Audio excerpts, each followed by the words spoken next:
구약 320쪽 여호수아 1장 1절에서 9절까지입니다.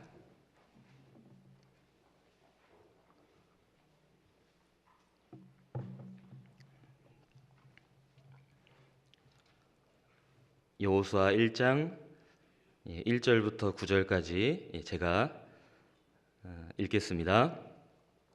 여호와의 종 모세가 죽은 후에 여호와께서 모세의 시종 눈의 아들 여호수아에게 일러 가라사대 내 종 모세가 죽었으니 이제 너는 이 모든 백성으로 더불어 일어나 이 요단을 건너 내가 그들 곧 이스라엘 자손에게 주는 땅으로 가라.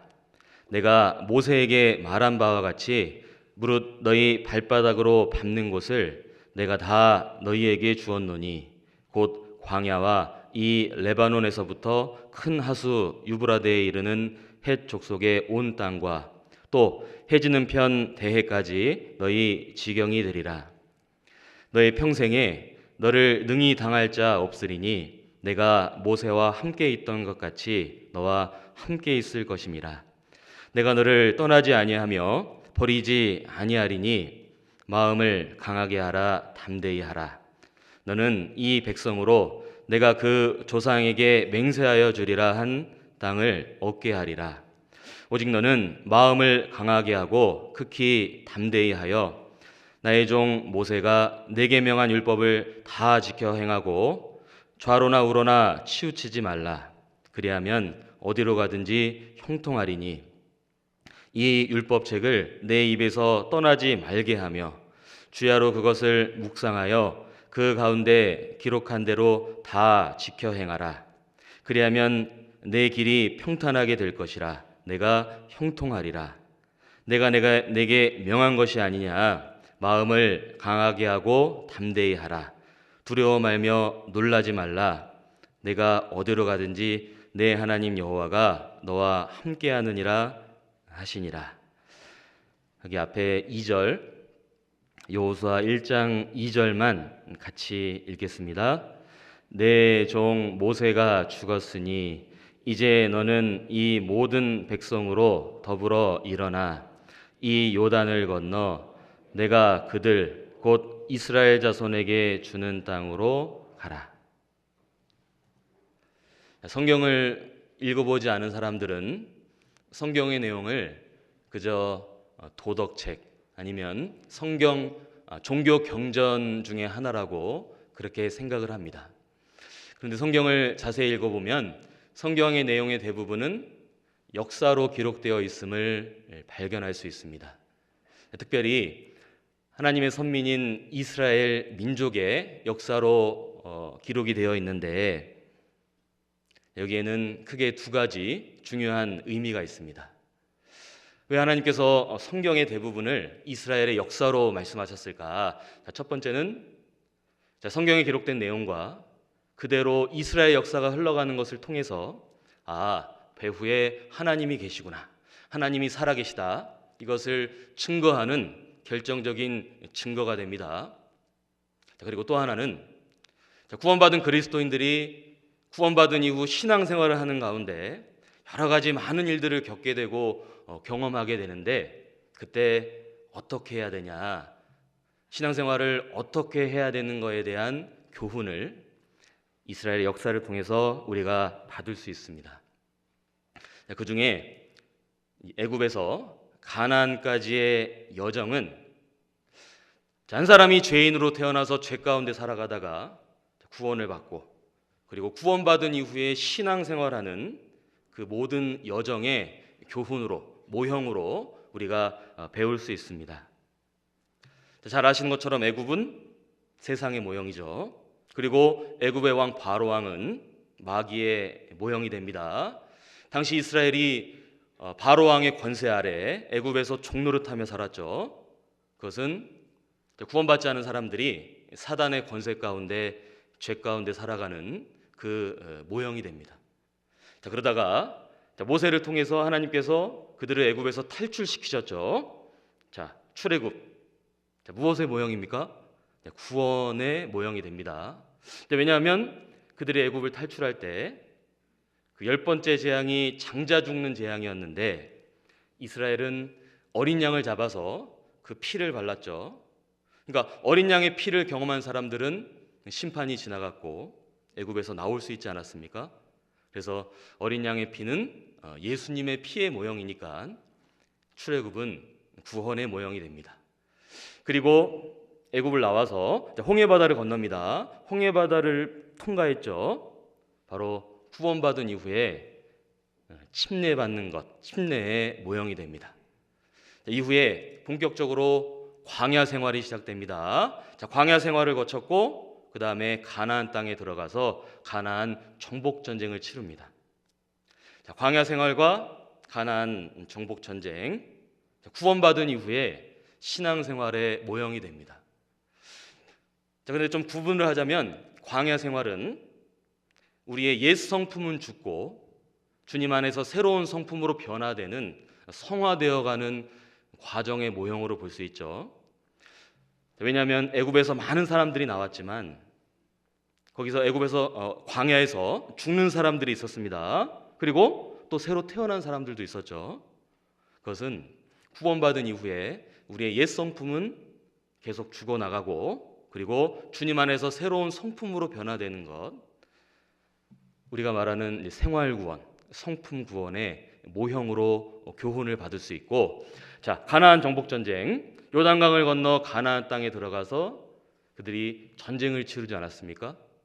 그것은 영적 전쟁, 우리가 복음을 전하는, 전도하는 그 생활의 모형으로 교훈을 받을 수 있습니다. 어쨌든 우리는 구원받은 이후에 광야 생활과 또 가나안 정복 전쟁과 같은 신앙생활을 계속 이어가고 있습니다. 우리가 읽었던 본문 여호수아의 배경이 바로 그러합니다. 이스라엘 민족 긴 시간의 애굽에서의 종살이, 종으로서의 고된 세월을 거쳐서 광야 생활도 지났죠. 이제는 약속의 땅, 젖과 꿀이 흐르는 가나안 땅 눈앞에 둔 상황입니다. 그런데 문제가 생겼습니다. 어떤 문제가 생겼냐? 그동안 이스라엘 민족을 이끌었던 지도자 모세, 그가 죽었습니다. 여기 1절에 여호와의 종 모세가 죽은 후에, 모세의 죽음. 당시 이스라엘 민족들 마음이 어땠을까요? 큰 슬픔과 상실감 가운데 있지 않았겠습니까? 물론 여러분들이 잘 아시는 것처럼 모세의 뒤를 이어서 여호수아가 이스라엘의 지도자로 쓰임을 받습니다. 그런데 여호수아가 누구죠? 여호수아는 모세의 시종입니다. 여기 1절에도 여호와의 종 모세가 죽은 후에 여호와께서 모세의 시종 눈의 아들 여호수아에게, 모세의 시종 여호수아. 그 말은 여호수아는 늘 모세를 따라다니며 모세의 명령에 순종하고 그렇게 행했던 사람이 여호수아인데, 그런데 그 모세가 죽었어요. 없습니다. 그리고 여호수아는 모세의 뒤를 이어서 이스라엘 백성을 이끌어야 되고 요단강도 건너야 되고 가나안 정복 전쟁도 치러야 됩니다. 아마 그에게는 큰 슬픔과 상실감에 더해서 어떤 마음의 부담, 그런 짐 같은 것들이 여호수아에게 있지 않았겠습니까? 어쨌든 이런 상태에서 하나님께서 여호수아에게 명령하십니다. 그 명령이 바로 여기 여호수아 1장 2절입니다. 여호수아 1장 2절을 세 단어로 압축을 하면 이제 일어나 가라가 됩니다. 2절에 내 종 모세가 죽었으니 이제 너는 이 모든 백성으로 더불어 일어나 이 요단을 건너 내가 그들 곧 이스라엘 자손에게 주는 땅으로 가라. 이제 일어나 가라. 여호수아, 그는 육신적으로는 정말 절망스러운 상황 속에 이 명령을 받았죠. 그리고 순종했습니다. 결과적으로 어떻게 됐습니까? 가나안 땅에 들어갔고 정복 전쟁에 그가 귀하게 쓰임을 받았습니다. 여러분, 여기 이 내용에 우리가 신앙생활하는 데 받아야 될 중요한 교훈이 담겨 있습니다. 자, 우리를 돌아봅니다. 어쩌면 우리는 지난 약 2년 넘는 시간 동안 마치 그 답답한 광야 생활 같은 반복된 그 시기를 지나왔고, 코로나가 거의 끝나갔죠? 이제는 마스크만 실내에서 썼지 다 할 수 있습니다. 교회에서 식사도 하고 가정에서 모임도 할 수 있습니다. 이제는 정말 집회도 다 모여서 할 수 있고, 또 학예 수양회도 예정돼 있습니다. 이러한 상황 속에 어쩌면 정말 마지막일 수도 있다, 이번이 마지막 기회일 수 있다는 것 우리가 잘 알고 있습니다. 그래서 어느 때보다 더 담대하게 힘있게 살아야 된다는 걸 모르는 건 아닌데, 반면에 우리에게도 여러 가지 상황적으로 어려운 것들도 있고, 또 마음의 부담도 되고, 정말 잘할 수 있을까? 라는 염려도 올라오고, 우리 자신에 대한 의문도 올라올 수 있습니다. 자, 여호수아에게 명령하신 하나님, 우리에게도 동일하게 명령하십니다. 자, 뭐라고 말씀하셨죠? 이제 일어나 가라. 우리도 이 말씀에서 교훈을 받아서 이 명령대로 정말 순종하고 말씀대로 나아갈 수 있다면 이 큰 영적 전쟁에 하나님의 승리의 약속을 우리도 받을 수 있는 겁니다. 여러분, 올해 남은 시간들 지난 어느 시간보다 더 힘있게 정말 승리하는 삶을 살고 싶지 않습니까? 그러면 오늘 이 명령에 우리는 귀를 기울일 필요가 있습니다. 그래서 오늘 제가 설교 제목을 2절을 인용해서 이제 일어나 가라 이렇게 정해봤습니다. 오늘 같이 나누고 싶은 내용은, 먼저 지금 상황이 어떤 상황이냐, 여기 2절에 보면 여호수아 1장 2절에 내 종 모세가 죽었으니, 모세가 죽었다는 것 여호수아도 잘 알고 있죠. 그러면 그냥 이런 말 할 필요 없이 이제 일어나 가라 명령하셔도 되는데, 여기 왜 내 종 모세가 죽었으니 굳이 말씀하셨을까? 근데 거기에는 몇 가지 이유가 있습니다. 여호수아의 마음에 하나님께서 일깨워주고자 하시는 것이 있는데, 사실은 우리도 동일하다는 겁니다. 우리도 비슷한 상황에 처할 수 있는데, 그거를 다시 언급하신 건 우리 마음에 일깨우고자 하는 것이 있다. 그 내용을 한번 생각을 좀 해보고, 그리고 어쨌든 하나님의 명령은 이제 일어나 가라. 이 세 가지에 대해서 좀 더 구체적으로 생각해 보겠습니다. 그리고 이제 일어나 가라, 어려운 말은 아니죠. 이해하기 어렵고 복잡한 얘기는 아닙니다. 그런데 정작 그렇게 사는 것은 우리가 경험적으로 쉽지 않다는 걸 알고 있습니다. 그래서 정말 이제 일어나 갈 수 있게, 그 명령에 순종할 수 있게 하는 바탕이 되는 것들이 있습니다. 여기 이 본문 안에 두 가지를 말씀하셨는데, 그 내용도 같이 한번 살펴보고, 그리고 마지막으로는 여기 3절에 보면, 3절에 내가 모세에게 말한 바와 같이 무릇 너희 발바닥으로 밟는 곳을 내가 다 너희에게 주었노니. 뭐라고 말씀하셨죠? 내가 다 너희에게 주었노니. 승리가 예정된, 이미 약속된 싸움에 참여되는 겁니다. 사실 신앙생활도 동일하죠. 결과가 나와 있지 않습니까? 우리는 승리가 이미 예정된 싸움에 참여되어 있는 겁니다. 그들도 그랬습니다. 그래서 이러한 영적 전쟁에 우리가 함께하는 것이 얼마나 가치 있고 의미 있고, 우리도 동일한 약속을 받았다.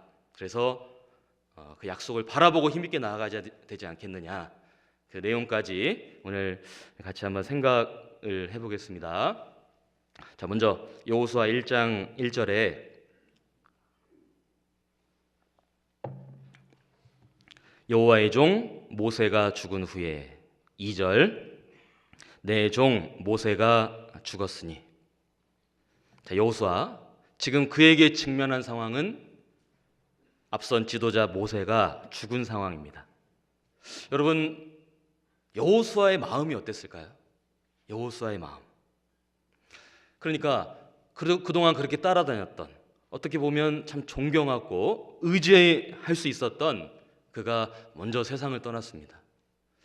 여호수아의 마음에 큰 슬픔과 상실감 혹은 절망감 있지 않았겠습니까? 우리도 동일하게 이 땅을 살아가는 가운데 우리 주변에 있는 사람을 먼저 떠나보낼 때가 있습니다. 그런데 정말 사랑했고 의지했고 가까이 했고 믿고 따랐던 누군가를 먼저 떠나보낼 때 그 정도가 클수록 마음의 슬픔도 크고 상실감도 크는 것이 있습니다. 어떤 경우에는 그 슬픔과 상실감이 너무 커서 장례를 치른 이후에 그 정상적인 삶으로 돌아가기 어려운 그런 경우들도 있지 않습니까? 내 종 모세가 죽었으니 여호수아의 마음이 어땠을까? 아니, 왜 하나님께서 굳이 이 사실을 다시 한번 말씀을 하신 걸까? 거기는 다 이유가 있습니다. 이렇게 생각할 수도 있겠죠. 아니, 좀 좋은 상황으로 좀 육신적으로 보기에도 긍정적인 상황에서 뭔가를 명령하셔도 될 법한데 지금 그렇지 않지 않습니까? 생각해 봐야 됩니다. 여기는 다 이유가 있는 겁니다. 자, 첫 번째로 여기에서 우리가 생각해 볼 수 있는 첫 번째는 우리가 의지해야 될 대상은 사람이 아니라 오직 하나님이시라는 겁니다. 여호수아는 알았을 겁니다. 모세의 죽음을 통해서 사람은 정말 연약하구나. 죽음을 결코 이길 수 없다. 그 분명한 사실을 여호수아의 마음에는 다시 일깨웠을 겁니다. 그러니까 사람들이 보기에 아무리 뛰어나고 훌륭하고 존경을 받는 사람이라 할지라도 단 한 사람도 죽음을 피해갈 수는 없습니다. 여러분, 모세가 누굽니까? 모세는 하나님과 대면한 사람이에요. 하나님의 말씀을 직접 받았죠. 그리고 성경의 모세는 온유함이 지면의 모든 사람보다 승하다고 말씀하셨습니다. 하지만 그런 모세도 결국 사람이었죠. 죽음을 피해갈 수가 없었던 겁니다. 그래서 여호수아, 그는 모세의 죽음을 통해서 그렇구나, 내가 의지할 대상은 오직 하나님밖에 없다. 오히려 그 사실을 마음에 더욱 일깨울 수 있었을 겁니다. 사람에게는 누구나 눈에 보이는 것을 의지하고자 하는 본성적인 것이 있습니다. 그 중에 가장 큰 것이 바로 사람이죠.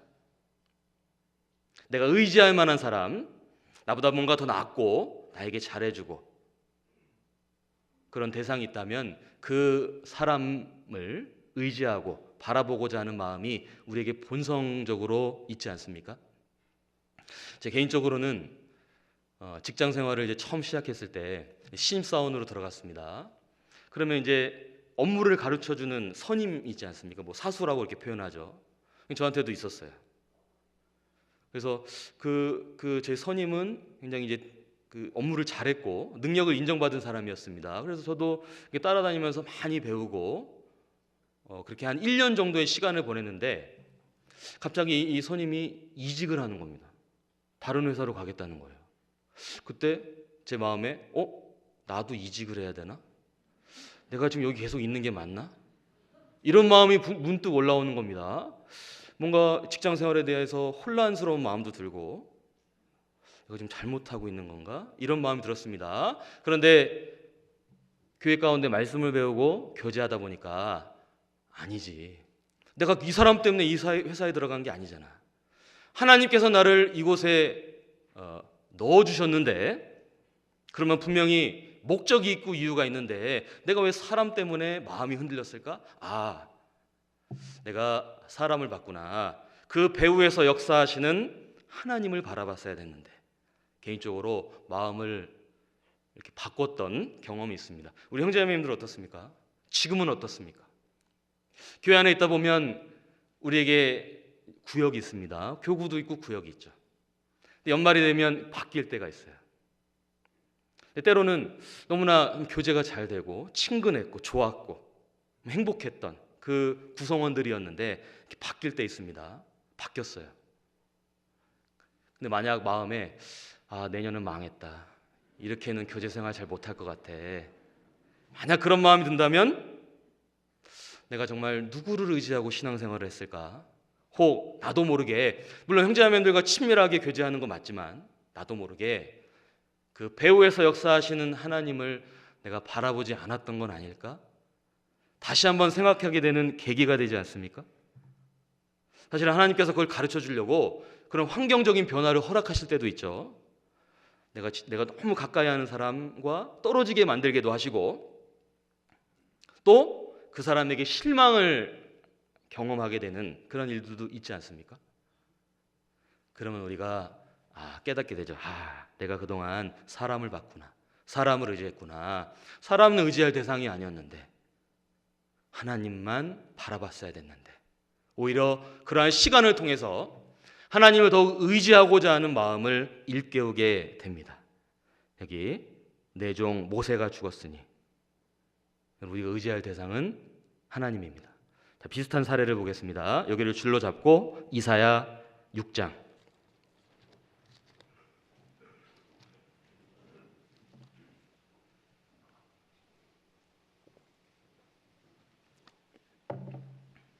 구약 성경 이사야 6장 1절, 구약 974쪽.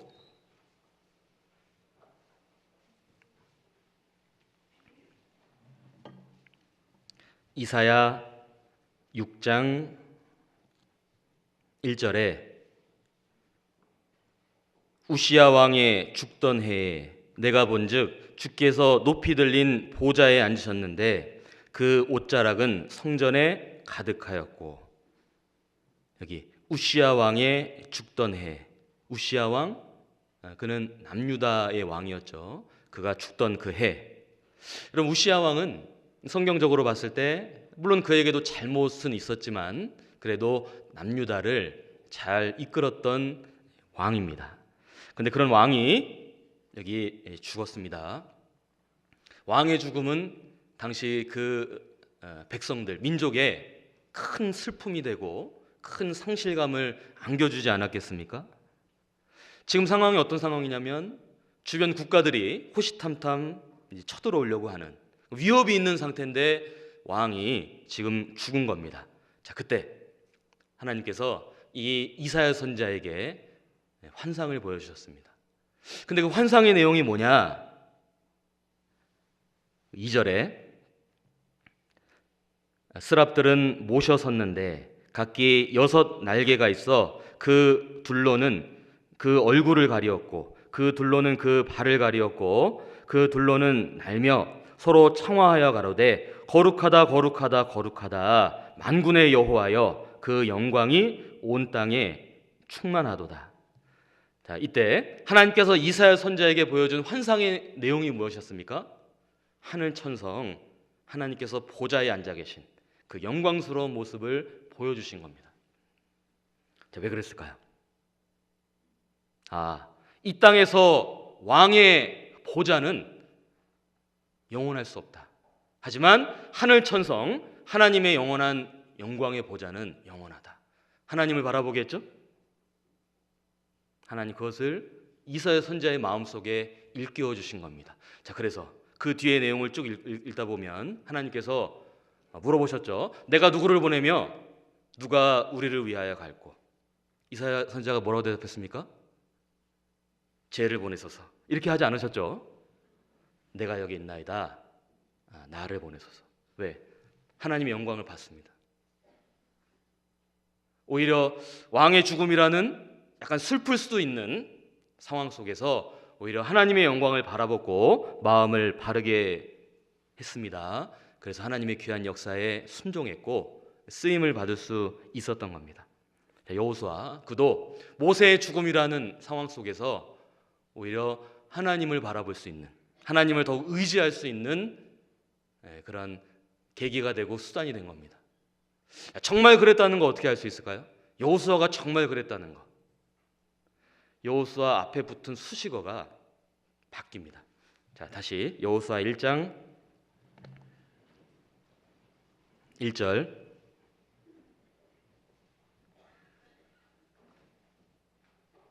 여호수아 1장 1절에 여호와의 종 모세가 죽은 후에 여호와께서 그다음에 모세의 시종 눈의 아들 여호수아에게 여호수아 앞에 뭐라고 말씀하셨죠?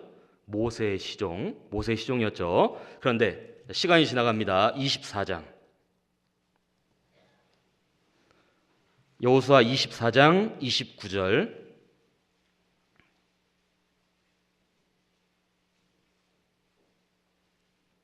여호수아 24장 29절에 이 일 후에 여호와의 종 눈의 아들 여호수아가 여호수아 앞에 수식어가 무엇으로 바뀌었습니까?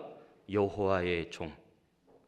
모세의 시종에서 여기 여호와의 종. 무엇을 말합니까? 그는 이스라엘의 지도자로서 하나님께 쓰임받는 과정 가운데 정말 하나님만 바라봤고 하나님의 종으로 하나님을 의지하며 살아갔던 겁니다. 자, 우리에게 주는 교훈이 있죠? 우리도 신앙생활, 영적 전쟁 계속되고 있는 가운데 혹시 내가 사람을 의지하고 사람을 바라보고 하고 있다면 속히 돌이켜서 하나님을 바라봐야겠다. 하나님을 더욱 의지해야겠다. 그것이 승리의 비결이 됩니다. 또 여기 모세의 죽음은 또 하나 주는 교훈은 모세 죽음은 그것으로 끝나는 게 아니라 다시 만난다는 소망의 시작점으로 우리가 생각할 수 있습니다. 그리스도인들에게는 소망이 있습니다. 왜? 죽음으로 끝이 아니죠. 영원한 천국에 대한 소망이 있지 않습니까? 세상 사람들은 장례식장에서 곡소리 내면서 슬피 웁니다. 그저 웁니다. 왜? 소망이 없으니까요. 그리스도인은 다릅니다. 비록 잠시 이별의 아픔이 있고 슬픔은 있지만 먼저 떠난 사람은 영원한 천국에서 안식 가운데 고통도 없고 눈물 흘릴 일도 없는 죽음도 없는 그곳에서 쉬고 계신다는 걸 믿고 우리도 얼마 있으면 다시 만난다는 소망이 있지 않습니까? 그래서 오히려 장례를 치르면서 찬양하게 되고 그 소망을 주신 하나님께 영광을 돌리고 기뻐하는 일들이 우리 가운데 있습니다. 여호수아 또한 모세의 죽음, 육신적으로는 슬플 수 있겠죠. 하지만 끝이 아니라 오히려 소망을 일깨울 수 있었고 그래서 남은 생에 더욱 하나님을 위해서 힘있게 살다가 다시 만나야겠다. 그런 마음이 되지 않았겠습니까? 우리도 그러한 교훈으로 받을 수 있습니다. 자, 이제 본격적으로 명령에 대한 내용을 생각해 보겠습니다. 자, 이런 상태에서 하나님께서 여호수아에게 명령하셨어요. 이제 일어나 가라. 자, 우리 같으면 어떻게 했을까요? 자, 누군가가 장례를 치고 돌아왔습니다. 우리 같으면 뭐라고 얘기합니까? 바로 이제 주방으로 들어가세요. 응? 주차 봉사 시작하셔야죠. 하계수양에 설치 봉사 갑시다. 그렇게 말하기보다는 정말 힘드셨겠어요. 좀 쉬셔요. 좀 마음도 진정시키시고 뭐 필요하면 어디 뭐 다녀오셔요. 얼마나 마음이 슬프시겠어요. 우리 같으면 위로의 말이나 그런 말을 하지 않겠습니까? 하나님께서는 이게 뭐라고 하셨죠? 내 종 모세가 죽었으니 하고 다른 얘기 전혀 없고 이제 일어나 가라. 자, 오해하는 분들이 있습니다. 야, 하나님 너무 냉정하시다. 너무 정말 인정사정도 없으시다. 그렇습니까? 아닙니다. 인간의 본성을 가장 잘 아시는 하나님께서 여호수아에게 바로 명령하셨어요. 여러분, 어떻게 하는 게 더 좋은 걸까요? 만약 이러한 상황에 처한 사람에게 혼자만의 시간, 개인적인 시간을 많이 주는 것, 아니면 오히려 더 적극적으로 신앙생활에 임하는 것, 무엇이 맞겠습니까? 적극적으로 하는 것이 맞는 겁니다. 자, 물론 개인적으로 하나님 앞에 돌아보고 기도하고 마음을 추스릴 수 있는 시간은 필요하겠죠. 하지만 그 이후에는 오히려 전보다 더 적극적으로 신앙생활하는 것이 마땅한 겁니다. 왜? 그때 정말 회복이 되고 오히려 후회 없이 남은 생애를 더 힘있게 살 수 있는 계기가 될 수 있는 겁니다. 자, 예수님께서 말씀하셨죠. 요한복음 4장에 보면 예수님께서 사마리아 여인을 전도하고 이제 계실 때 제 아들이 왔습니다. 이제 먹을 거 드리려고 잡수실 것을 드리려고 했는데 예수님께서 나는 양식이 따로 있다. 그러니까 야, 누가 갖다 드렸어? 이렇게 하는데 예수님께서 대답하셨죠? 요한복음 4장. 요한복음 4장 34절.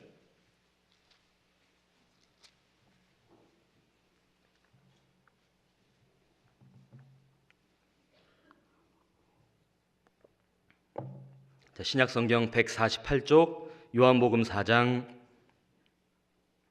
34절 한 절은 같이 읽겠습니다. 예수께서 이르시되 나의 양식은 나를 보내신 이의 뜻을 행하며 그의 일을 온전히 이루는 이것이니라. 자, 누가 잡수실 것 갖다 드렸는가 하고 있는데 예수님께서 말씀하셨죠? 내 양식은 나를 보내신 이의 뜻을 행하며 그의 일을 온전히 이루는 것, 이것. 언뜻 보면 이해가 안 됩니다. 양식은 먹어야 되고 먹고 쉬는 것 이렇게 생각하기 쉬운데 예수님의 대답은 나를 보내신 이의 뜻을 행하는 것 그리고 그의 일을 온전히 이루는 이것. 그럼 구원받고 신앙생활하면 이 말씀의 의미를 경험적으로 깨닫습니다. 이 시간도 마찬가지죠. 여러분 한 주간 열심히 일하고 나름대로 활동을 하고 주일 쉬는 날입니다. 이 자리에 오지 않을 수도 있습니다. 집에서 누워서 쉬고 있을 수도 있고 늦잠 자고 있을 수도 있습니다. 그런데 어떻습니까? 구원받은 사람은 주일을 맞아서 더 자고 싶고 쉬고 싶을 수도 있지만 말씀 앞에 나와서 말씀을 듣고 교제하고 오히려 봉사하는 것이 양식이 됩니다. 그냥 집에서 쉰다고 그게 쉼이 되고 양식이 되지 않습니다. 오히려 하나님의 일을 하고 그 뜻을 이루고자 하는 그 삶이 양식이 되고 힘이 됩니다. 자, 하루 종일 힘들게 일했어요. 그날따라 유독 피곤했습니다. 근데 저녁에 구역 모임이 있다고 연락이 왔습니다. 그냥 쉬는 것과 무거운 몸을 이끌고 모임 가운데 참여하는 것, 여러분 경험적으로 어떻습니까? 교제에 참여하는 것이 양식이 되고 힘이 되고 쉼이 되는 겁니다. 인생을 살다 보면 정말 크고 작은 어려움들, 슬픔과 절망감을 느끼는 일들이 경험하게 됩니다. 자, 그때 어떻게 하는 게 맞을까요? 오히려 더 적극적으로 신앙생활하는 것, 오히려 그 전보다 더 적극적으로 신앙생활하는 것이 신앙생활을 잘할 수 있는 비결이 됩니다. 자, 혹 이런 경우도 있죠. 전도를 하다가 구원을 확실히 받지 못했는데 그 가족을 먼저 떠나보낼 때도 있어요. 그러면 마음의 그 힘듦이 더 큽니다. 마음의 눌림이 더 커지지 않습니까?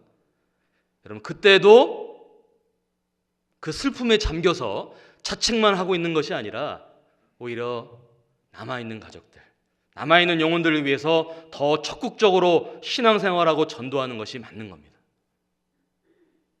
우리에게도 동일하게 일깨워주고 있지 않습니까?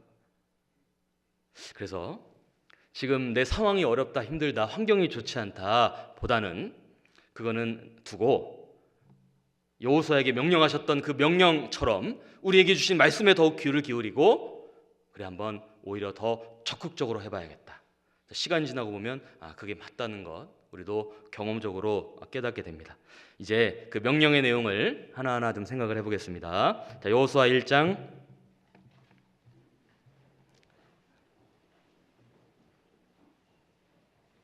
2절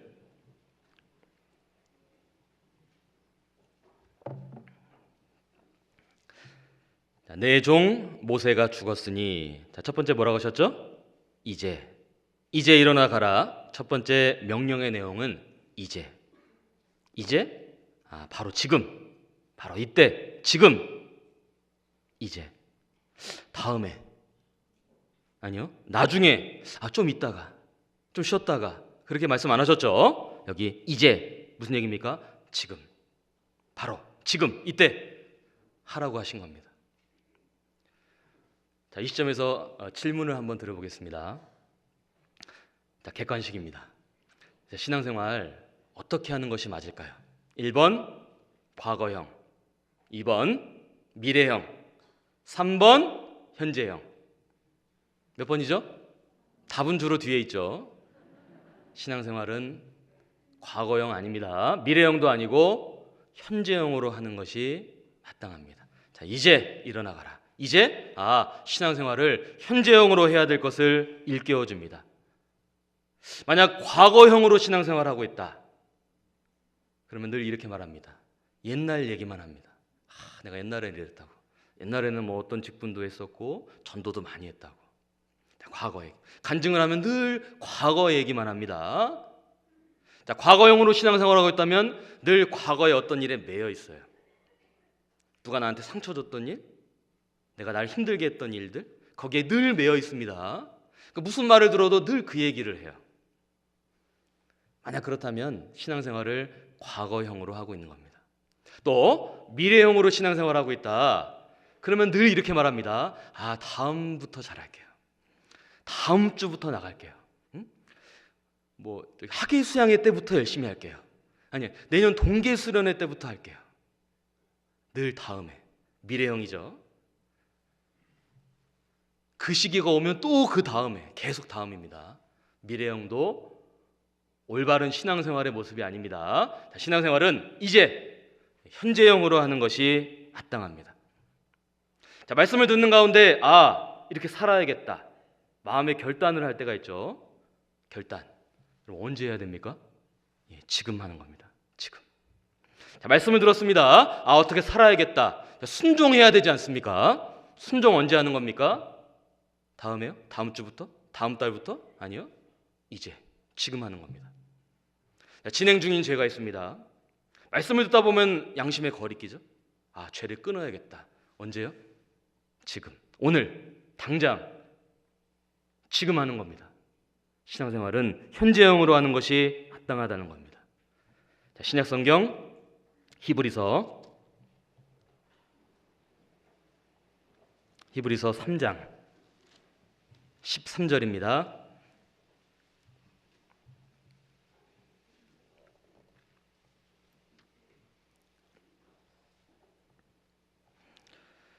신약 355쪽 히브리서 3장 13절.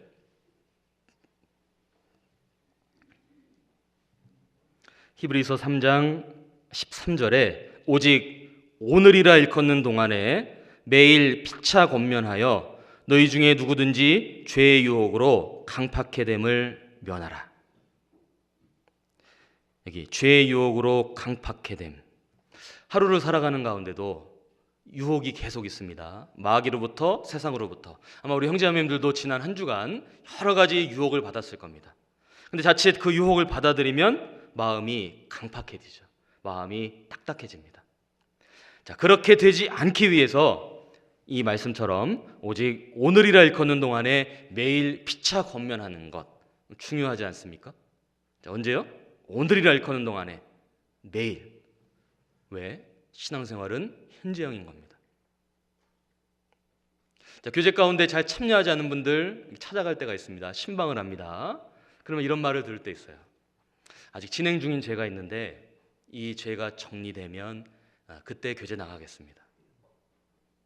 자, 그 말은 무엇과 비슷합니까? 목욕탕 가자고 하니까 때가 너무 많아가지고 갈 수가 없다고, 집에서 좀 밀고 가겠다고. 하수도 막힙니다. 집에서 하기보단 가서 밀어야죠. 가서 미는 겁니다. 그러려고 하는 거 아닙니까? 교제 가운데 왜 참여합니까? 내가 깨끗하고 잘 살아서 하는 게 아니라 발 씻으러 가는 겁니다. 우리 신앙생활도 동일합니다. 지금 환경이 좀 좋지 않습니다. 상황이 어렵습니다. 정리되면 하겠습니다. 정리될까요? 참여해야 정리되는 겁니다.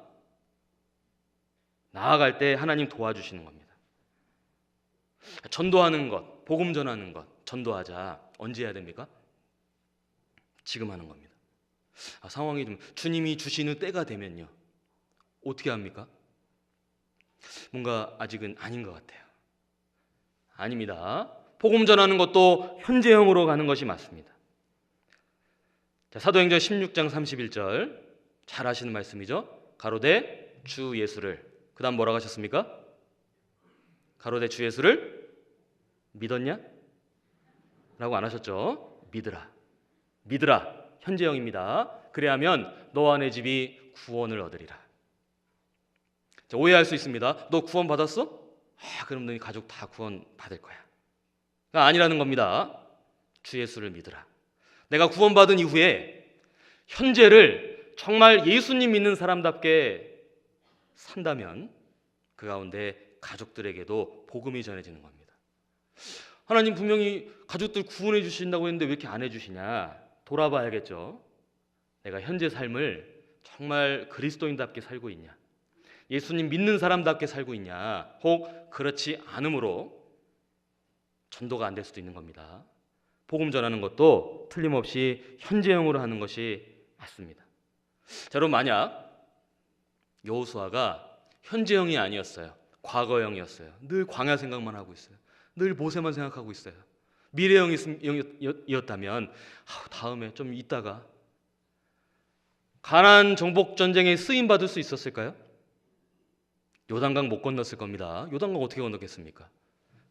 전쟁 치르지 못했겠죠? 여호수아 성경은 기록되지 않았을 겁니다.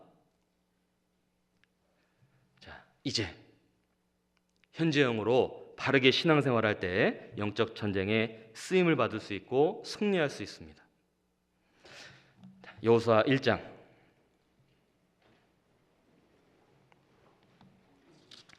여기 줄로 잡아주셨죠? 여호수아 1장 2절 두 번째 내용을 보겠습니다.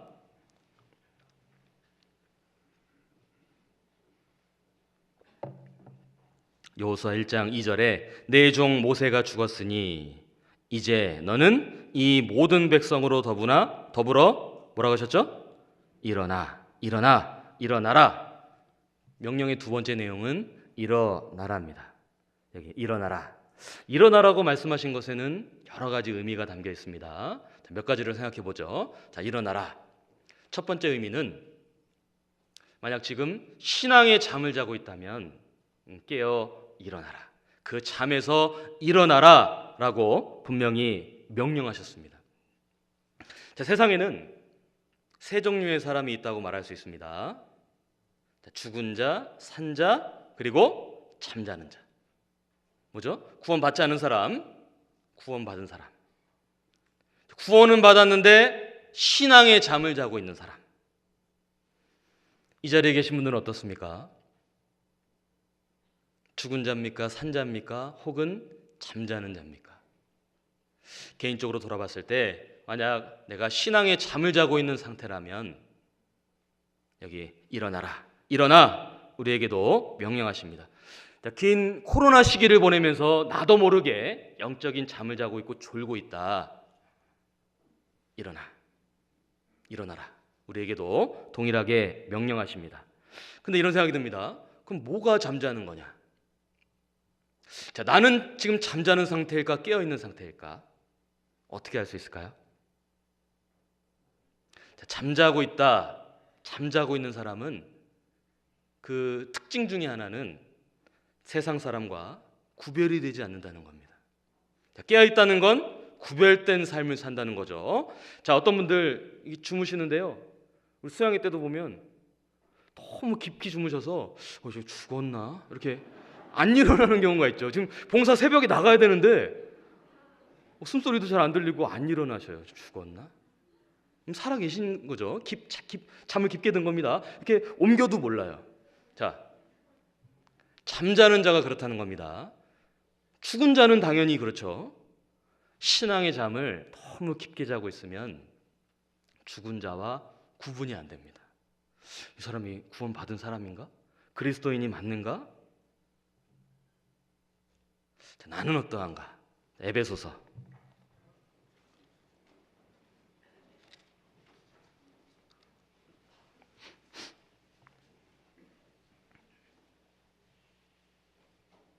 에베소서 5장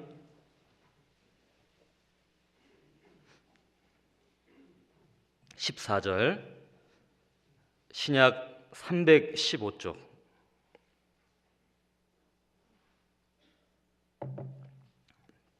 에베소서 5장 14절에 그러므로 이르시기를 잠자는 자여 깨어서 죽은 자들 가운데서 일어나라. 그리스도께서 내게 빛이시리라 하셨느니라. 여기도 잠자는 자가 있고 죽은 자가 있죠. 자, 죽은 자는 죽은 자인데 잠자는 자는 죽은 자는 아닌데 잠을 자고 있는 겁니다. 자, 말씀하셨죠? 깨어서 그들 가운데서 일어나라. 만약 내 자신도 돌아봤을 때, 자, 내가 속한 가정에서, 자, 직장에서, 사업 공간에서, 학교에서, 있는 곳에서 만약 구원받지 않은 사람과 구분이 잘 되지 않는다, 구별되어 살아가고 있지 않다, 그렇다면 나도 신앙에 잠을 자고 있는 겁니다. 그리스도인이 세상 사람들에게 듣는 말 중에 가장 부끄러운 말 중에 이런 게 있습니다. 교회 다니셨었어요? 하나님 믿으셨어요? 여러분, 그런 말 들은 적 있습니까? 가장 부끄러운 말이죠. 왜냐하면 평소에 그리스도인답게 살지 않았다는 겁니다. 그리스도인답게 살았다면 여러분, 하루만 같이 있어도 분명히 드러납니다. 왜? 빛과 소금의 삶을 살잖아요. 근데 왜 구분이 안 될까? 나도 혹시, 나는 그렇게 생각하지 않는데, 왜? 교회 생활을 열심히 하고 있으니까, 모임도 다 참석하고 말씀도 듣고 있고 개인적으로 성경도 읽고, 나는 그렇게 생각하지 않았는데 나도 신앙에 잠을 자고 있을 수 있습니다. 잠자는 자여, 깨어서 죽은 자들 가운데서 일어나라. 잠자는 자여. 주무시는 분이 지금 안 계시네요. 우리에게도 일어나라고 분명히 말씀하셨습니다.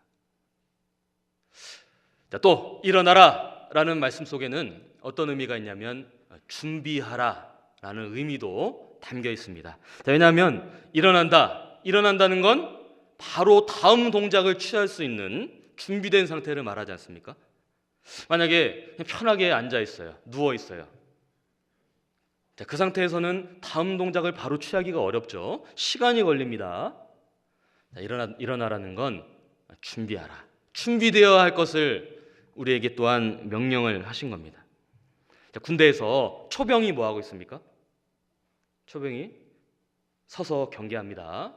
만약에 초병이 편하게 앉아 있거나 누워 있다면 적이 쳐들어왔을 때 확인 못할 수도 있겠죠. 그리고 미처 확인했다 하더라도 대응이 늦을 수 있습니다. 공격당할 수 있겠죠. 경계 근무는 서서 하지 않습니까? 그리스도인의 삶도 동일하다. 일어나라. 준비되어 있어야 된다. 영적 전쟁에선 더욱 그렇습니다. 준비된 그리스도인이 쓰임 받습니다. 왜 하나님 나를 쓰시지 않지? 그 이전에 생각해 봐야겠죠. 내가 정말 준비되어 있을까? 내가 일어난 상태가 맞는가? 하나님 부르시면 내가 바로 내 여기 있나이다 라고 대답할 준비가 과연 나는 되어 있는 걸까? 여러분, 생각해야 됩니다. 내가 준비되어 있지 않고 무방비 상태로 살아가고 있기 때문에 수많은 기회들이 그냥 지나가고 있고 오히려 적들로부터 공격당하고 있을 수 있는 겁니다. 자, 일어나라, 준비하라 라고 말씀하신 겁니다. 여러분, 생각해 보면 무슨 일을 하든지 준비한다는 것, 준비되었다는 건 굉장히 중요합니다. 예를 들면 운동을 할 때도 운동을 한다. 오늘 같이 어떤 운동을 한다. 근데 만약 체력이 준비되어 있지 않다면, 기술이 아무리 뛰어나도 체력이 준비되어 있지 않다면 그걸 할 수가 없죠. 조금 시작하다가 중단될 수밖에 없습니다. 자, 100m 달리기 선수, 100m 달리기 우리 올림픽 때 보면 어떻게 합니까? 딱 들어와서 바로 뜁니까? 그렇지 않죠. 물론 그동안에도 계속 준비했고 시합 당일에도 계속 왔다 갔다 하면서 자세 취하고 계속 준비합니다. 그리고 나서 정말 시작했을 때 탕 하고 달려나가죠. 왜? 준비된 사람이 좋은 결과를 낼 수 있고 하나님 앞에서도 쓰임을 받을 수 있습니다. 자, 우리 청년들, 직장도 마찬가지죠. 그 좋은 직장, 좋은 조건의 직장이 주어져도 만약 내가 그 일을 할 수 있는 능력이 준비되어 있지 않다? 그럼 어떻게 됩니까? 들어갔어도 얼마 있다 나오게 됩니다. 왜? 준비가 되지 않았기 때문에 그렇죠. 일어나라, 준비하라. 준비한다는 건 우리 삶 속에 굉장히 중요한 문제가 되는데, 성경에도 보면 하나님은 틀림없이 준비된 사람을 통해서 역사하셨습니다. 대표적으로 창세기 22장에 보면 믿음의 조상 아브라함, 하나님께서 아브라함을 부르셨죠? 아브라함아, 내가 어디 있느냐? 아브라함이 뭐라고 했습니까? 내가 여기 있나이다. 바로 대답했습니다. 그리고 나서 아브라함에게 하신 명령이 무엇이었죠? 내 사랑하는 독자 이삭을 번제로 드리라. 그때 아브라함이 어떻게 했습니까? 아무 말 없이 일찍 일어나서 이삭을 번제로 드립니다. 어떻게 그렇게 할 수 있었을까요? 우리 자녀 있으신 분들, 아들이 있다. 하나님 나를 부르십니다. 그 아들을 번제로 드리라. 드릴 수 있겠습니까? 그냥 이렇게 성경을 읽을 때는 그랬나 보다. 내 이야기가 되면요. 어려운 일이죠. 아브라함은 어떻게 그렇게 할 수 있었을까요? 그동안의 삶의 여정 가운데 훈련을 받고 준비가 된 겁니다. 바로 순종했죠? 나아갔습니다. 그리고 약속을, 축복을 받았어요. 왜? 준비되었기 때문에 그 귀한 일에 쓰임을 받았던 겁니다. 자, 반면에 아담은 어땠습니까? 창세기에 보면 에덴 동산에서 아담과 하와가 선악과를 따먹은 이후에 하나님 아담을 부르셨죠? 아담아, 내가 어디 있느냐? 아담이 어떻게 했습니까? 얘가 여기 있나이다. 대답했습니까? 아니요. 벗었으므로 두려워하여 숨었나이다. 죄가 있었고 하나님의 부르심에 바로 대답을 못했던 겁니다. 왜? 죄가 있었기 때문에. 자, 나는, 여러분 우리 자신은 어떻습니까? 하나님 우리를 통해서 역사하시고자 하는데 나는 정말 준비가 되어 있을까? 이 땅에 사는 목적이 주님의 영광을 위해서, 복음을 위해서 살아가는 걸 모르지 않는데 나는 정말 그에 합당하게 깨끗한 그릇으로서 하나님이 쓰실 만한 준비가 되어 있냐, 우리 자신을 돌아볼 필요가 있습니다. 자, 중국의 선교사였던 그 허드슨 테일러, 그의 생애를 보면 그가 이런 말을 했습니다. 오늘이라도 주님이 오실 수 있기 때문에 만약 지금 주님이 오신다면 내가 부끄럽지 않게 주님을 뵙기 위해서 내게 있는 내 물건들, 내 삶 속에, 내 집에, 내 가정에, 내 책상에 있는 소지품들 가운데 부끄러운 것들이 있다면 그거부터 정리했다고, 그렇게 신앙생활을 했습니다. 자, 우리는 어떻습니까? 만약 지금 주님이 오신다면 내 핸드폰 속에, 내 컴퓨터 하드 속에, 내 지갑 속에, 내 가방 속에, 내 소지품 속에, 내 책상에 만약 하나님 보시기에 부끄러운 것이 있다면 여러분 그것부터 정리하는 것이 맞지 않겠습니까? 그것이 준비된 그리스도인의 모습이지 않겠습니까? 그 사람을 통해서 하나님 역사하실 겁니다. 일어나라, 준비하라. 자, 전도하는 것도 마찬가지죠. 복음 전하는 것도 준비되어 있어야 복음을 전할 수 있습니다. 그래서 우리가 늘 이 말씀에서 교훈을 받지 않습니까? 베드로전서. 자, 신약 성경 베드로전서 3장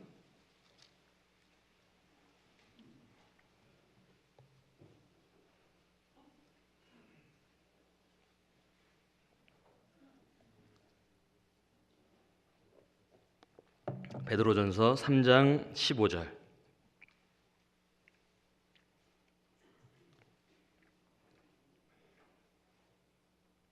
자, 신약 380쪽 베드로전서 3장 15절에 너희 마음에 그리스도를 주로 삼아 거룩하게 하고, 나머지 같이 읽겠습니다.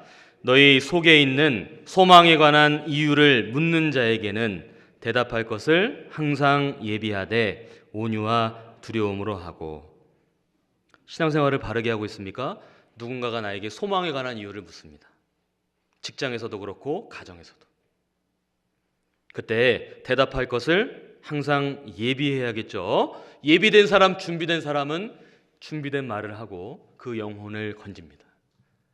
근데 만약 내가 예비하지 않았다면, 준비되지 않았다면 이런 상황에 처합니다. 지금 전도할 타이밍인데, 이 사람이 무슨 얘기를 꺼냈는데 이거 지금 전도해야 되는데 여기 왔다 갔다 하는데 안 나와요. 준비가 되지 않은 거죠. 준비된 그리스도인들은 적절한 말을 대답을 하고 그 영혼을 복음으로 인도합니다. 말씀으로. 이번 집회도 그렇지 않겠습니까? 대집회 한 주 앞두고 있는데 내가 그동안 어쨌든 어려운 상황 속에서도 믿음을 지키고 바르게 살아가고 있다면 나에게 분명히 물어옵니다. 그때 준비된 대답으로 그들의 영혼을 집회 가운데로 인도하는 겁니다.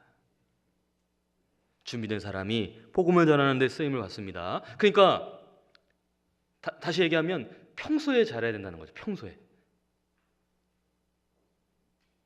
자, 우리가 전도할 때마다 이 말씀을 듣습니다. 자, 디모데 후서 4장.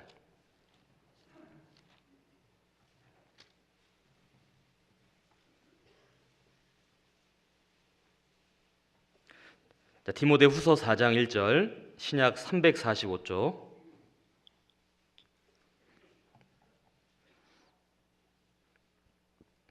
디모데 후서 4장 1절에 하나님 앞과 산자와 죽은 자를 심판하실 그리스도 예수 앞에서 그의 나타나실 것과 그의 나라를 두고 엄히 명하노니 너는 말씀을 전파하라. 때를 얻든지 못 얻든지 항상 힘쓰라.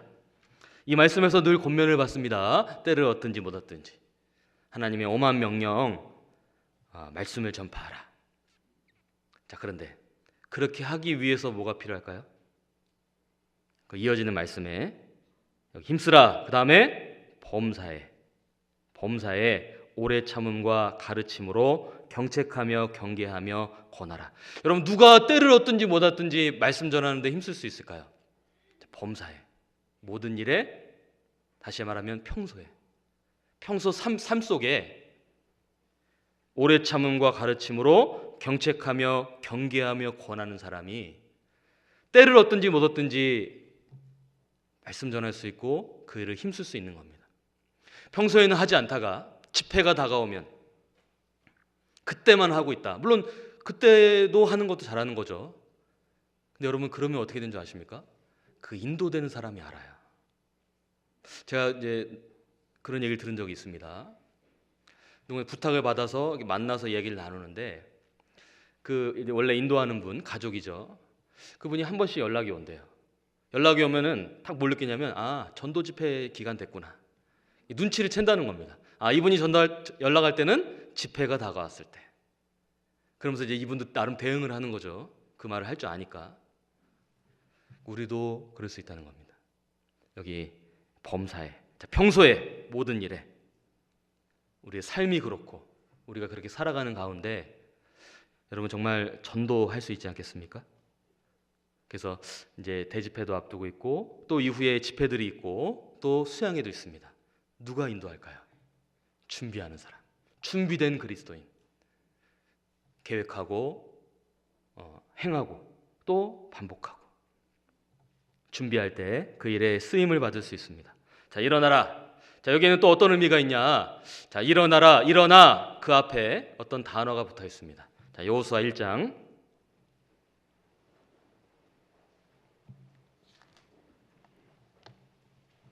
2절.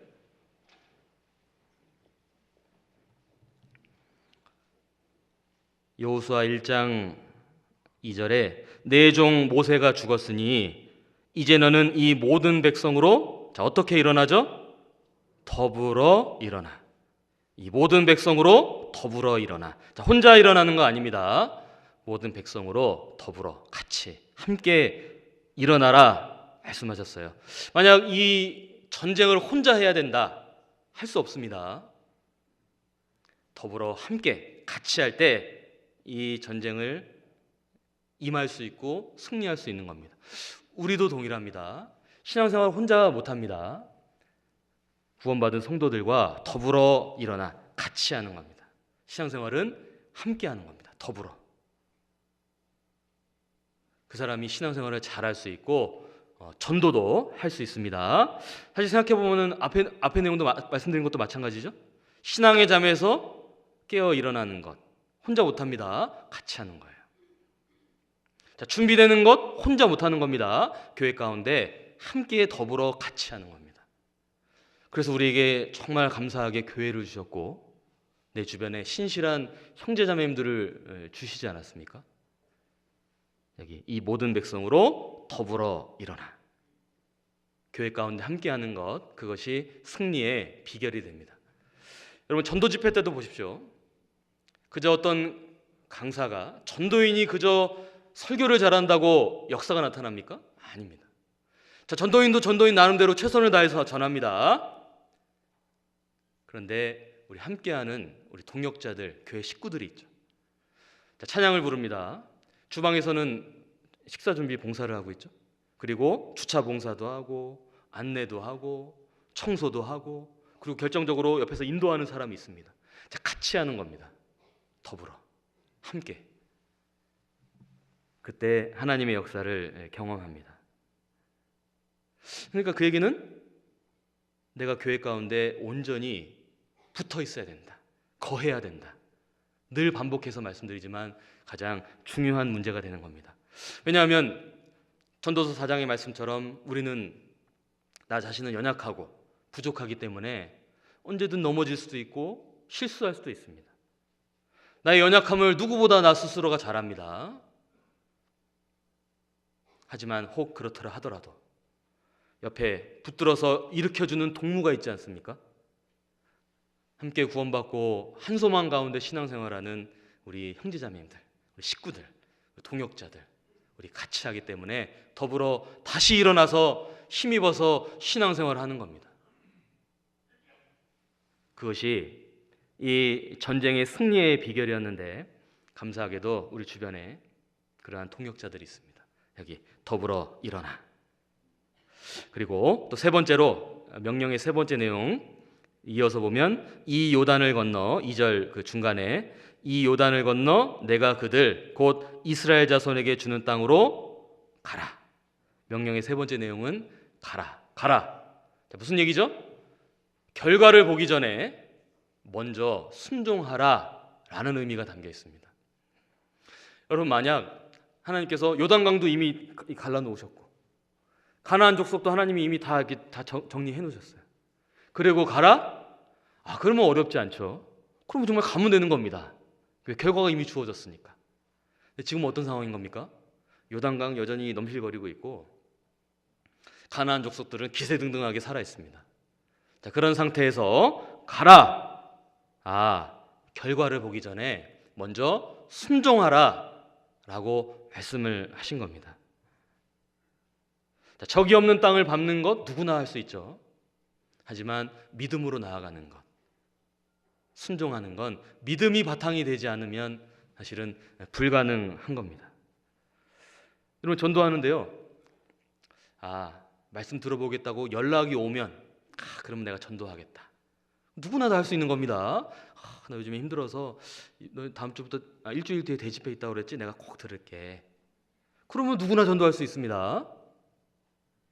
하나님 명령은 가라. 그 결과를 보기 전에 먼저 순종할 것을 우리에게 말씀하신 겁니다. 성경에 그러한 사례들이 많이 있죠. 예를 들면 그 열왕기상 17장에 사르밧 과부 얘기가 나옵니다. 사르밧 과부 가뭄통에 이제는 먹을 게 다 떨어졌어요. 이제 아들과 한 번 떡 해 먹고 죽을 거, 이거 해 먹고 죽을랍니다. 딱 그 상황입니다. 근데 엘리야 선지자가 와서 그래, 그 떡 만들어서 나 줘라. 그리고 나서 먹어라. 아니, 한 번 먹고 죽겠다고 한 사람한테 그거 달라고 한 겁니다. 근데 그렇게 하면 이 가뭄이 다하는 날까지 통의 가루, 병의 기름이 그치지 아니하리라, 다하지 아니하리라 약속하셨어요. 사르밧 과부가 어떻게 했습니까? 열왕기상 17장.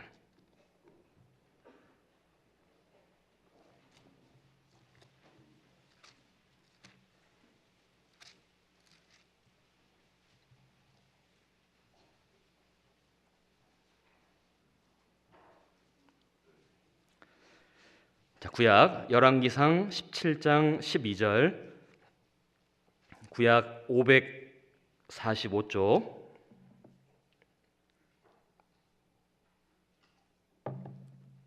열왕기상 17장 12절에 저가 가로되 당신의 하나님 여호와의 사심을 가리켜 맹세하노니 나는 떡이 없고 다만 통에 가루 한 움큼과 병에 기름 조금뿐이라.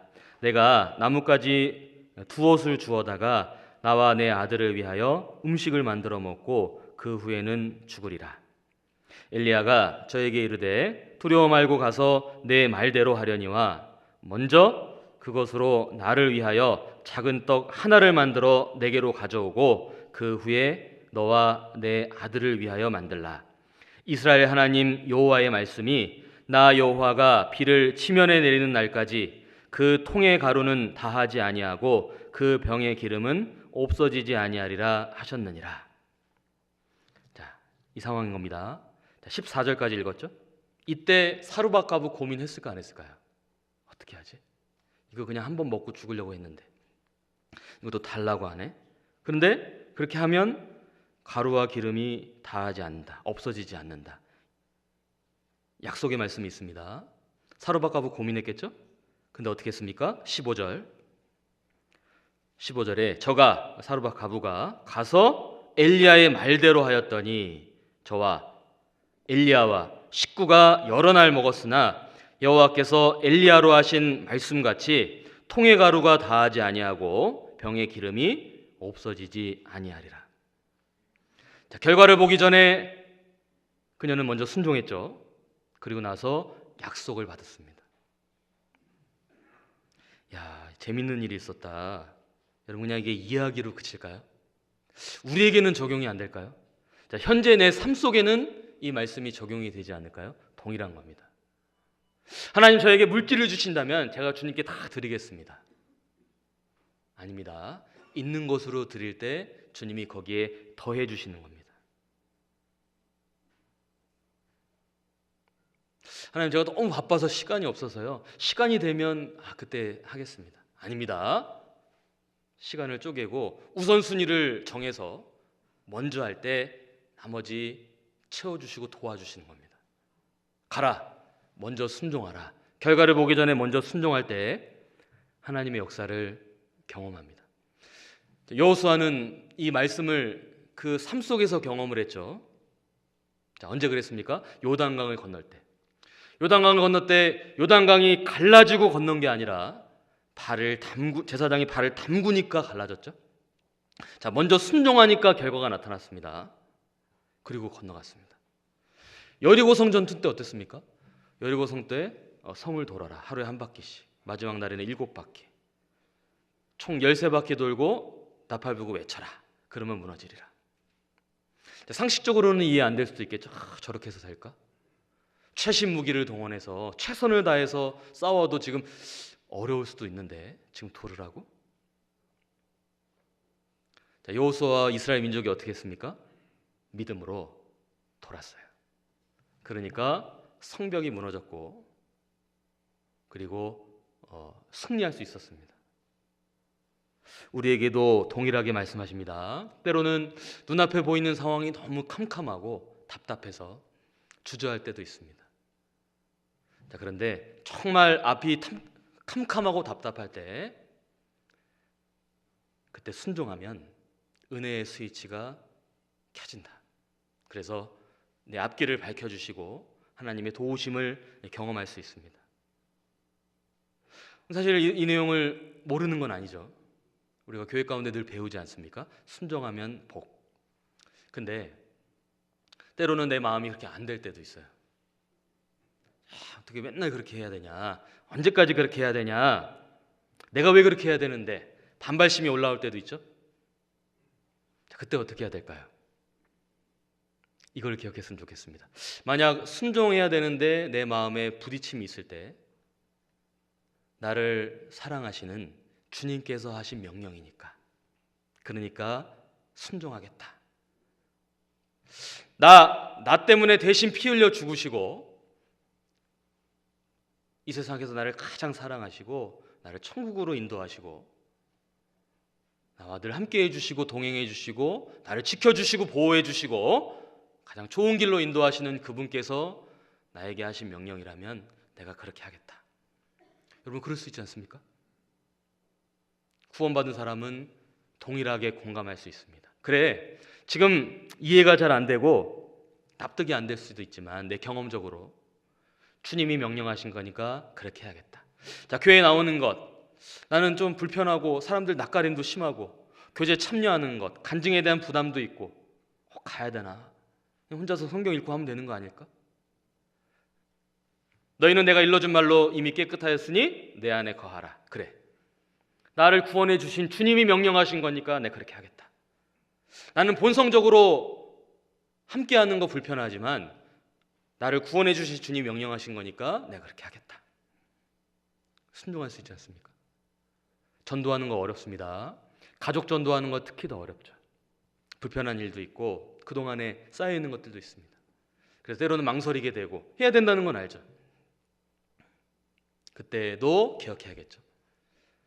나를 구원해 주신 주님이 명령하신 거니까, 나도 그렇게 구원받았으니까 그래, 다시 한번 해야겠다. 순종에 대한 부딪힘이 있을 때 주님의 명령을 일깨웁니다. 당장 눈앞에는 보이는 것이 없죠. 그런데 믿음으로 순종하는 겁니다. 그래서 고린도후서에 이는 우리가 믿음으로 행하고 보는 것으로 하지 아니함이로라. 우리는 신앙생활은 눈에 보인 것 따라 하는 것 아니고 믿음으로 하는 거 맞지 않습니까? 자, 가라, 먼저 순종하라. 그때 하나님의 역사를 경험합니다. 자, 이제 일어나 가라. 자, 이 내용이 복잡한 건 아니죠. 이해하기 어려운 건 아닙니다. 그런데 경험적으로 그렇게 살아가는 삶이 결코 쉽지 않다는 걸 우리가 알고 있습니다. 근데 정말 그렇게 살아갈 수 있는 그 바탕을 우리가 본문에서 찾을 수 있습니다. 자, 두 가지입니다. 자, 첫 번째는 뭐냐? 이제 일어나 갈 수 있는 그 바탕이 되는 첫 번째는 하나님이 나와 함께 하신다는 겁니다. 내가 어떤 상황에 처하더라도 내가 너와 함께 있느니라. 그것을 일깨워 주셨습니다. 자, 여호수아 1장 5절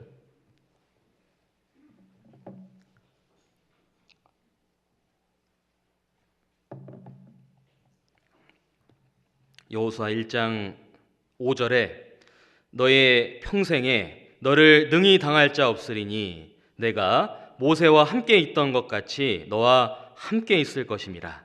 내가 너를 떠나지 아니하며 버리지 아니하리니. 여기 너와 함께 있을 것임이라. 내가 너를 떠나지 않고 버리지 않을 거다. 또 9절에 내가 네게 명한 것이 아니냐. 마음을 강하게 하고 담대히 하라. 두려워 말며 놀라지 말라. 내가 어디로 가든지 내 하나님 여호와가 너와 함께 하느니라. 내가 너와 함께 하느니라. 여러분, 왜 두 번이나 반복해서 말씀하셨죠? 하나님의 마음입니다. 비록 여호수아가 지금 처한 상황이 쉽지 않고 힘들고 어렵고 부담도 되고 책임이 크고 두려움도 있고 염려도 있을 수 있지만 아니다, 내가 너와 함께 할 거다, 함께 하느니라. 이 약속의 말씀이 이제 일어나 가라는 명령을 순종할 수 있는 바탕이 되는 힘이 되는 겁니다. 여러분, 생각해 보면 하나님께 쓰임 받았던 많은 일꾼들이 동일한 말씀을 들었습니다. 왜냐하면 어떤 일을 앞두고 사람에게는 누구나 두려움이 있고 염려도 올라올 때도 있지 않습니까? 근데 그럼에도 불구하고 그 하나님의 일을 완수할 수 있었던 건 그 가운데 하나님이 함께 하신다는 그 놀라운 진리의 말씀이 그들의 마음을 붙들어주고 그 일을 할 수 있게 도와준 겁니다. 자, 다윗 시편 23편에 보면 내가 사망의 음침한 골짜기를 다닐지라도 해를 두려워하지 아니할 것은 뭐라고 하셨죠? 주께서 나와 함께 하심이라. 주께서 나와 함께 하심이라. 다윗이 인생 가운데 많은 대적들이 있고 죽을 고비도 많이 넘겼고 정말 그 험한 골짜기를 지나왔지만 믿음을 지키고 하나님 마음에 합한 사람으로 끝까지 쓰임받을 수 있었던 건 내가 너와 함께 하느니라. 주의 지팡이와 막대기가 나를 아니하나이다. 임마누엘의 하나님 다윗의 마음에도 함께 있었습니다. 자, 예수님께서 죽으시고 부활하시고 승천하시기 전에 남아있는 제자들에게 말씀하셨습니다. 볼지어다 내가 세상 끝날까지 너희와 항상 함께 있을 것이라. 자, 예수님 올라가시고 제자들의 마음에 그 말씀이 얼마나 깊이 박혔겠습니까? 그들이 목숨 걸고 복음을 전하는 과정에 그 말씀이 얼마나 위로가 되고 힘이 됐겠습니까? 내가 너와 항상 함께 있을 것이다. 바울이 복음 전할 때 유대인들에게 핍박당하고 쫓겨났습니다. 밤에 환상 중에 나타나 말씀하셨죠. 두려워하지 말고 놀라지 말고 전하라. 왜? 내가 너와 함께 있으며 이 성 중에 내 백성이 많으니라. 바울도 그 하나님의 약속의 말씀을 듣고 힘을 얻고 끝까지 복음 전했죠. 우리는 어떻습니까? 신앙생활 하다 보면 때로는 혼자라고 느낄 때 있습니다. 특히 이제 전도하다 보면 기도 부탁을 했는데 구역에서 별로 반응도 없고 같이 기도를 하고 있는 건가? 내가 이제 어떤 어려움에 처했는데 나를 별로 안 도와주는 것 같고 나 혼자 하는 것 같고 그런 마음이 올라올 때 외롭기도 하고 힘들 때도 있습니다. 그래서 어떤 복음성가 가사처럼 아무리 힘겨워도 싸워야 할 이 싸움 나 홀로 싸우는 듯해. 정말 혼자 싸우는 것 같은 그런 마음이 들 때가 있습니다. 때로는 이렇게도 해보고 저렇게도 해보는데 벽에 부딪혀서 난관에 부딪혀서 더 이상 방법이 없는 것처럼 느껴지고 그렇게 홀로 주저앉아 있을 때 있는데 자 그때 기억해야죠. 내가 너와 함께 하느니라. 그 순간에도 핍박을 당하고 모진 욕을 먹고 해를 당하는 그 순간에도 내가 너와 함께 하느니라. 그 약속의 말씀이 우리를 위로해주고 우리에게 힘이 되는 겁니다. 우리 자신을 돌아보면 말씀을 들을 땐 그렇게 살아야지 하면서도 막상 현실 속에서 그렇게 하지 않는 연약한 내 자신을 볼 때 너무 부족하고 내 자신이 너무 실망스러울 때도 있습니다. 그럴 때도 기억해야 됩니다. 내가 너와 함께 하느니라. 오히려 부족한 내 자신을 볼 것이 아니라 나와 함께 하시는 주님을 바라볼 때 여러분 힘있게 신앙생활할 수 있는 비결이 됩니다. 그리고 또 이제 일어나 가라. 이거 행할 수 있는 두 번째 바탕이 되는 건 말씀에 대한 묵상과 행함입니다. 여기 7절에 여호수아 1장 7절 오직 너는 마음을 강하게 하고 극히 담대히 하여 나의 종 모세가 내게 명한 율법을 다 지켜 행하고 좌로나 우로나 치우치지 말라. 그리하면 어디로 가든지 형통하리니. 여기 율법을 다 지켜 행하고 치우치지 말라 하셨고 8절에도 이 율법책을 내 입에서 떠나지 말게 하며 주야로 그것을 묵상하여 그 가운데 기록한 대로 다 지켜 행하라. 그리하면 내 길이 평탄하게 될 것이라 내가 형통하리라. 자, 동일하게 무엇을 말씀하셨죠? 그 율법, 말씀을 가까이 하고 묵상하고 자, 묵상하는 것은 끝난 게 아닙니다. 그 묵상한 대로 다 지켜 행하라. 어떤 말씀이 마음에 들어왔습니다. 깊이 묵상을 했어요. 참 좋고 감사하죠. 끝난 게 아닌 겁니다. 그 말씀대로 살아가는 삶, 실제 내 개인의 삶에 그 말씀을 적용시키는 거죠. 행할 때 내 길이 평탄하고 형통하게 한다고 말씀하셨어요. 그래서 시편 119편의 말씀처럼 정말 그 말씀이 내 발의 등이요 내 길의 빛이 되어서 광야 같은 세상을 걸어가는데 그 말씀이 비춰주고 그 길을 갈 수 있도록 도와주시는 겁니다. 우리 형제자매님들 어떻습니까? 늘 말씀을 듣고 배우고 있지만 정말 여호수아에게 말씀하신 것처럼 그 말씀을 묵상하고 그리고 그 말씀대로 행하고자 하는 과정이 있습니까? 말씀을 묵상하고 행하고자 하는 과정이 이제 일어나 가라 이 놀라운 명령에 순종할 수 있는 힘이 되고 바탕이 됩니다. 자, 신앙생활하는데 힘이 없다. 왜 그럴까요? 먹고 살기 힘들어서요? 누가 나를 힘들게 해서? 건강이 좋지 않아서요? 아닙니다. 말씀이 없어서요. 말씀이 없는 겁니다. 풍요 속의 빈곤이라고 설교는 넘쳐나는데 내 안에는 정작 없어요.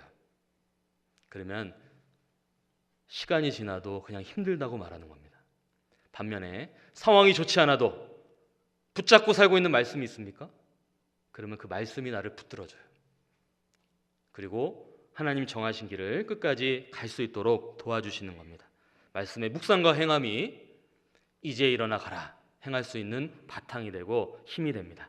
자, 마지막으로 이 전쟁, 가나안 전쟁은 사실은 이미 승리가 약속된, 보장된 전쟁인 겁니다. 다만 거기에 참여되는 거죠. 여기 3절에 여호수아 1장